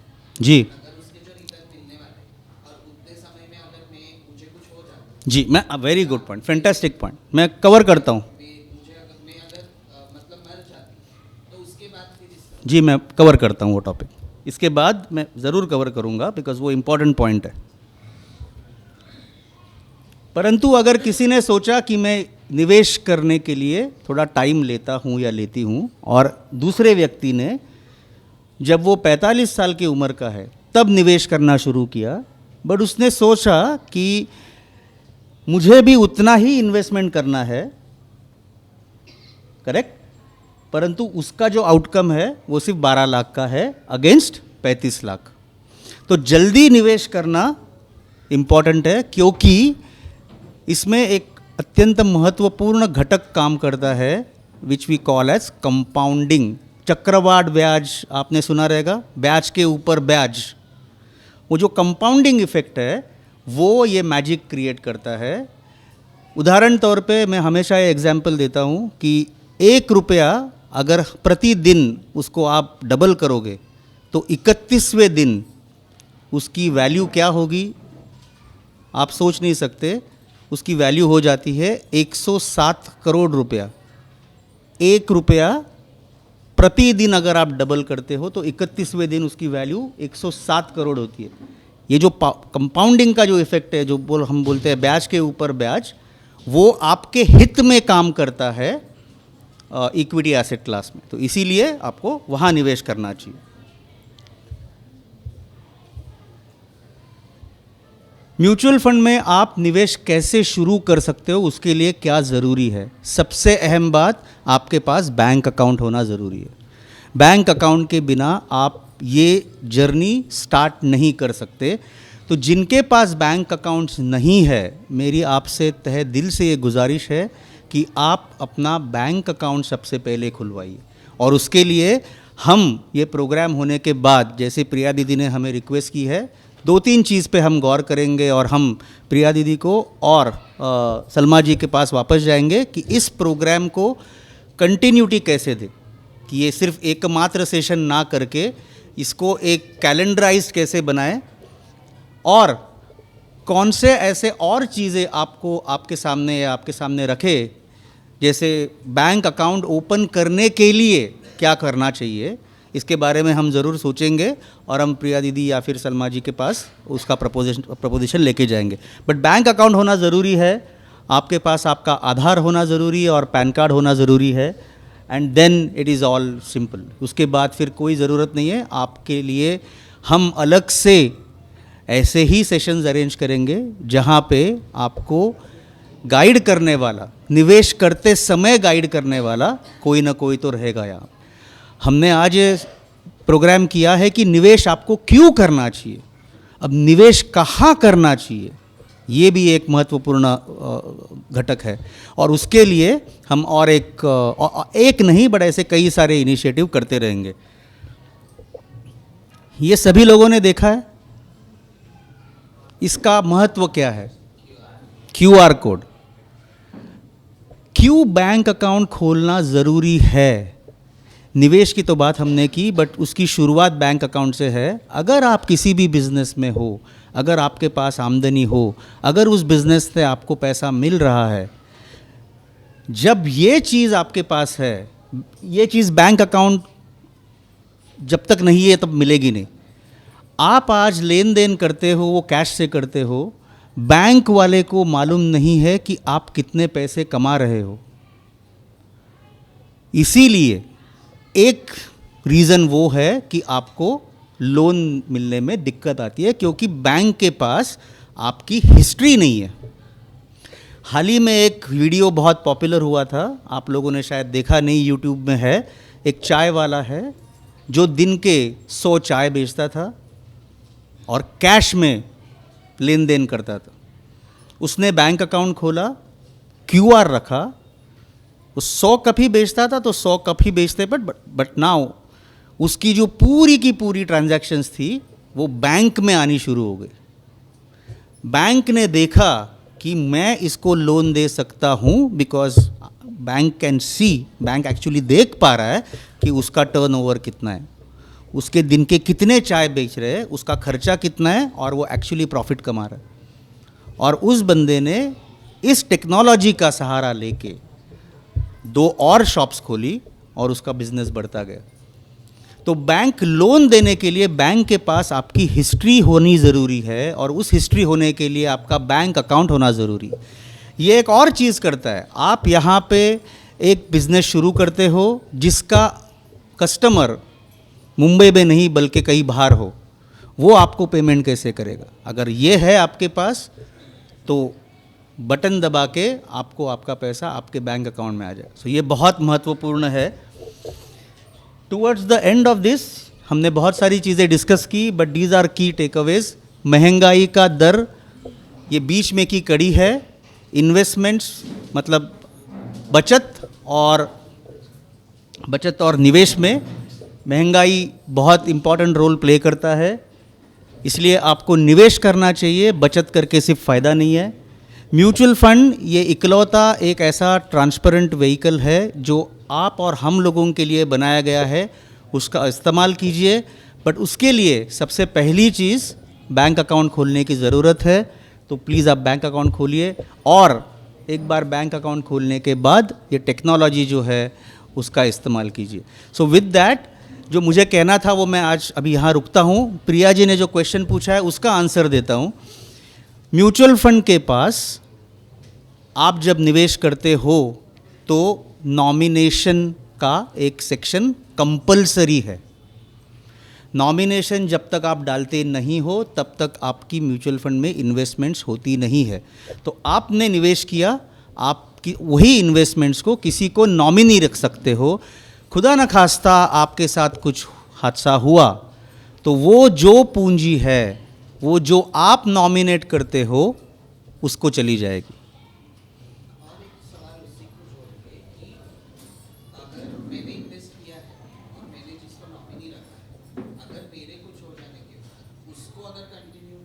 जी जी जी बिल्कुल कर सकता है।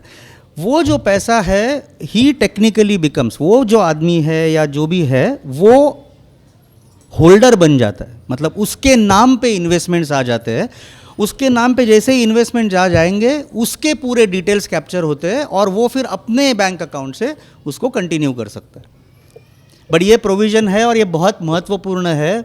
म्यूचुअल फंड इंडस्ट्री ने बहुत बड़ा सबक सीखा और इसलिए ये अभी अभी हाल ही में ये रेगुलेशन मैंडेटरी हुआ है कि नॉमिनी ज़रूरत है। कोविड में बहुत सारे लोगों को हादसे का शिकार होना पड़ा और ये किसी ने सोचा नहीं था।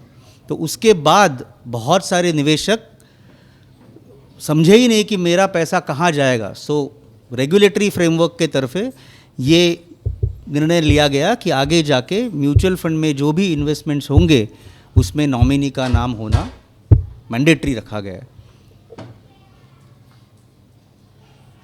सो मैं यहाँ पे रुकता हूँ। वापस से सभी लोगों को मेरा हाथ जोड़ के प्रणाम। एंड आप लोग यहाँ पे आए, हमें यहाँ पे हमारे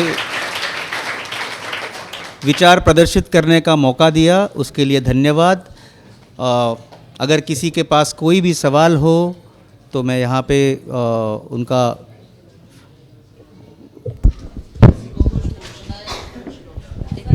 बोलो। हम जो बचत करते हैं, हाँ हम जो बचत करते हैं, भले उसके लिए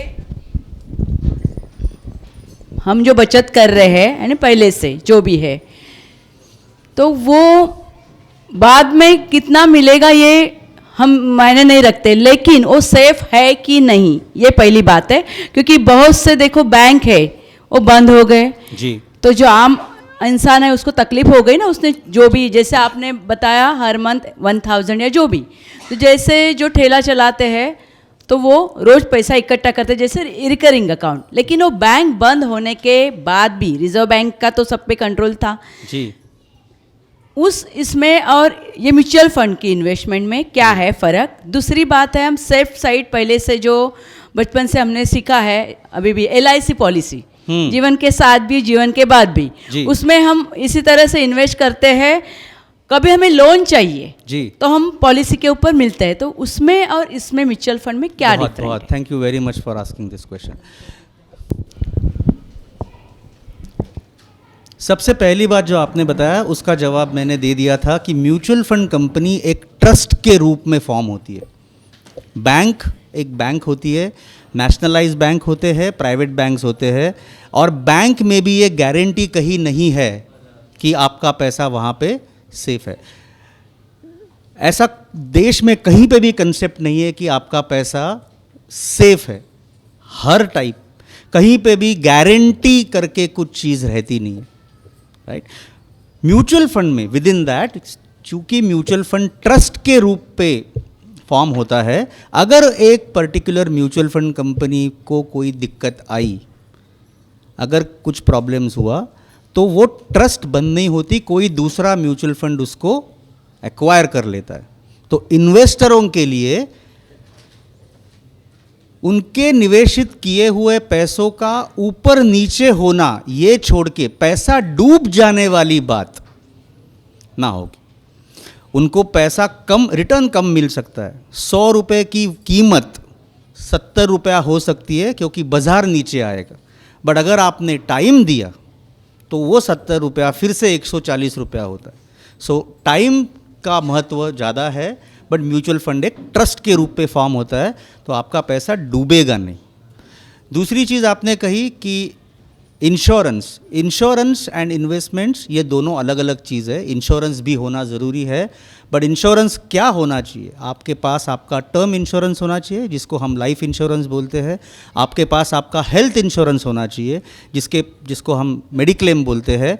और तीसरा जो जनरल इंश्योरेंस बोलते हैं, जहाँ पे शायद यहाँ पे उनके लिए अप्रोप्रिएट नहीं है, बट हेल्थ इंश्योरेंस और लाइफ इंश्योरेंस ये ज़रूरी है। हम कंफ्यूज कहाँ होते हैं? इंश्योरेंस का मतलब इंश्योरेंस, फिर जो आप प्रीमियम देते हो उसके ऊपर आप एक्सपेक्ट नहीं करना चाहिए आपको कि उसके ऊपर भी मुझे रिटर्न मिले। लोग उसके ऊपर रिटर्न एक्सपेक्ट करते हैं, वो गलत है। और इसलिए इन्वेस्टमेंट्स एक अलग चीज़ है और इंश्योरेंस एक अलग चीज़ है। तो ज़िंदगी के बाद भी, ज़िंदगी के साथ भी दिस इज़ टर्म पॉलिसी, और हर एक के पास टर्म पॉलिसी होनी चाहिए। हम ये नहीं बोल रहे कि इंश्योरेंस आप मत करिए। तीसरी चीज़ जो आपने पूछी कि लाइफ इंश्योरेंस पॉलिसी पे या इंश्योरेंस पॉलिसी पे आपको कर्ज मिलता है, म्यूचुअल फंड के इन्वेस्टमेंट्स पर भी आपको कर्ज मिलता है। तो आपके पास अगर 5 लाख रुपए का जमा किया हुआ निवेश है, उसकी वैल्यू आज 5 लाख है, तो बहुत सारे ऐसे ऑर्गेनाइजेशंस है, बैंक्स है, जो आपके म्यूचुअल फंड के निवेश के ऊपर आपको लोन देते हैं। सो वो भी पॉसिबल है। एक है कि इन्वेस्टमेंट जो करते हैं, सपोज प्रिया दीदी ने जो प्रश्न पूछा है कि इन्वेस्टमेंट करते करते समझे मुझे कुछ हो गया, तो मेरा इन्वेस्टमेंट का जो कुछ है वो दूसरे नॉमिनी वाले को भरना पड़ता है, कि नॉमिनी को उधर स्टॉप करके पैसा मिलता है? देखिए, आपका इन्वेस्टमेंट्स है और आपको कुछ हो गया, तो जो पूंजी जमा हुई है वो नॉमिनी के पास जाती है, बट आपका इन्वेस्टमेंट्स रुक जाता है वहाँ पे, क्योंकि आप जीवित ही नहीं हो। फिर नॉमिनी को वापस से वो जर्नी शुरू करनी पड़ेगी, उसको वापस से शुरू करना पड़ेगा ऑटोमेटिक, क्योंकि दोनों के बैंक अकाउंट अलग अलग है। हाँ, इसलिए तो वापस से नॉमिनी के पास एक बार वो आ जाने के बाद उसको वापस से वो इन्वेस्टमेंट शुरू करनी पड़ेगी। और केवाईसी के बारे में मुझे समझो, पासपोर्ट में मेरा 2 नाम है, तो केवाईसी मेरे बैंक अकाउंट में 2 नाम चाहिए, क्या एक ही नाम चाहिए बैंक अकाउंट में? You want to take that question? हाँ, KYC? केवाईसी का जो प्रश्न है ना प्रिया दीदी, कि मेरा नाम पुष्पा, मैंने एक बार पूछा था आयोग में कि मेरा नाम, मैं प्रदीप और पुष्पा ऐसा दोनों लिखती हूँ, तो मेरा अकाउंट के लिए और बर्थ और इसके लिए मुझे जो प्रॉब्लम आता है डेथ सर्टिफिकेट के लिए, वैसे हाँ, जितनी मेरी जानकारी है, आपका नाम आपके बैंक अकाउंट में, आपके पैन कार्ड पे और आपके आधार पे सेम होना ज़रूरी है। ओके।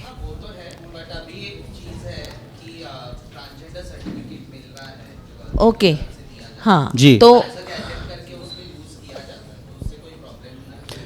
परफेक्ट। ओके, हाँ। और अभी उनको बताएं। जी, कार्यक्रम समाप्त करने से पहले हमारे साथ अजय नारायण जी है, जिसे मैंने बताया वो फ्रैंकलिन टेम्पल्टन के CSR को लीड करते हैं।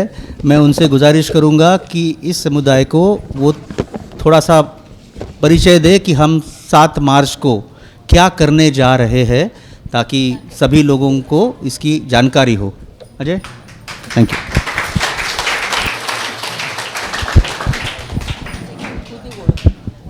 जैसे थैंक्स फॉर दिस इवेंट।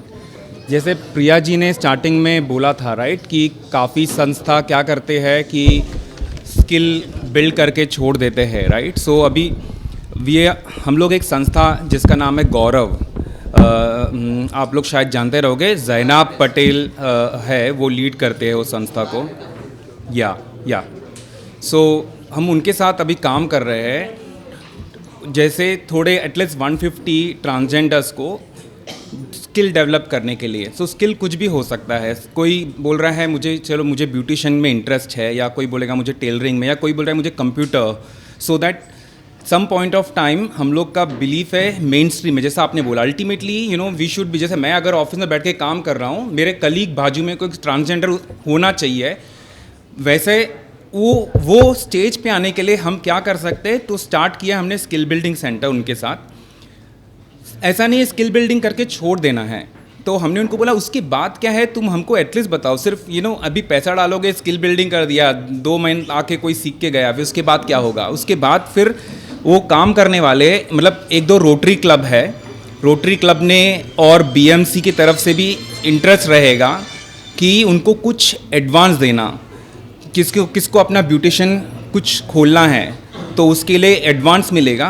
तो उसके लिए वो फंडिंग भी हम लोग देख रहे हैं कि कैसा हो सकता है साथ साथ में। सो ये एक 2 जगह स्किल सेंटर ओपन हो रहा है, एक मुलुंड में और सेकंड जुहू में।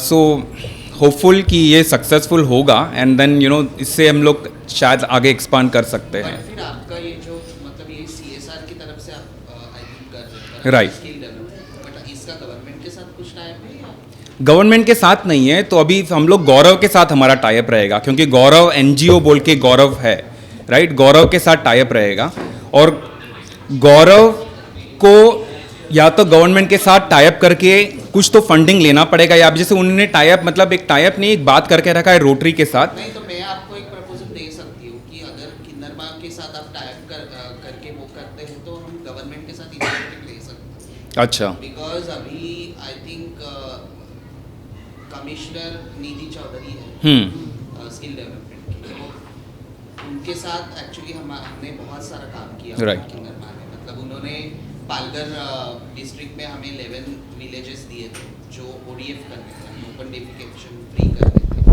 तो उस समय पे नहीं, मेरा आवाज़ जा रहा है इधर में.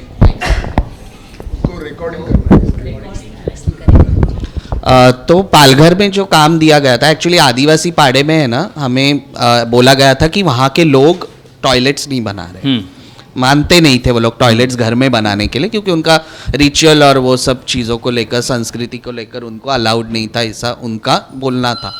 तो उस समय पे पालघर के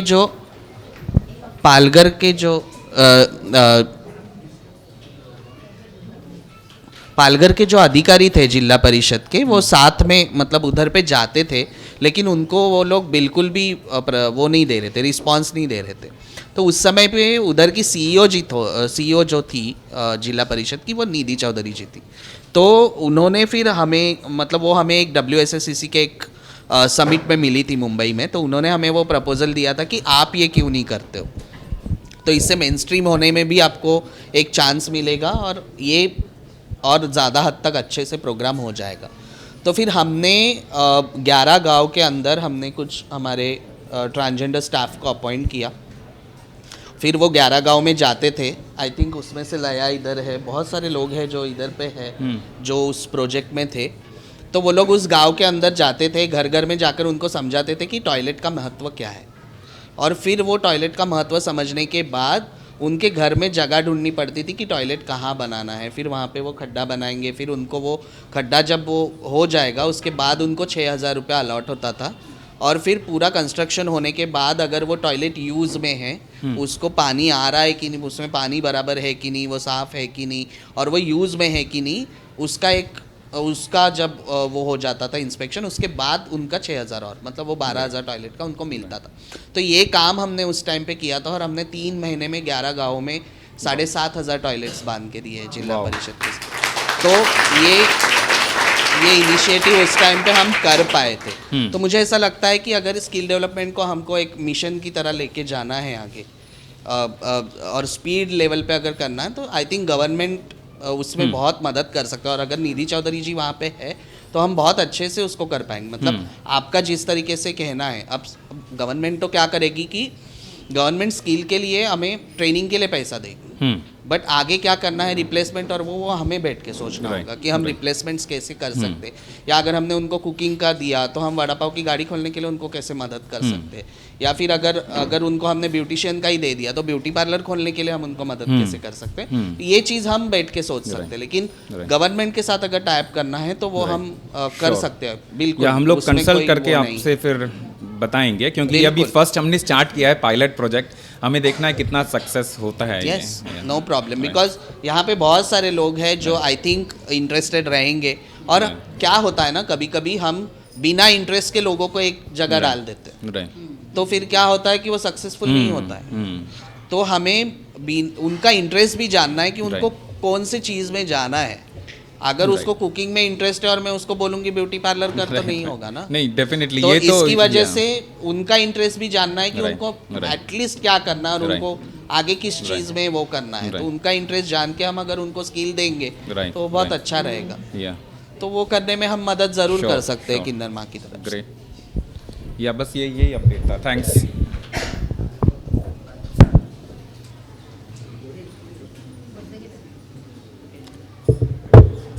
धन्यवाद स्वरूप जी, धन्यवाद नारायण जी. इसी साथ मैं ये सभा समाप्त करता हूँ. फिर से एक बार आप सभी बहनों का बहुत बहुत धन्यवाद। आप अपना इम्पोर्टेंट समय यहाँ निकाल के आए, इसके लिए मैं एक बार आपसे फिर हाथ जोड़ के धन्यवाद करता हूँ।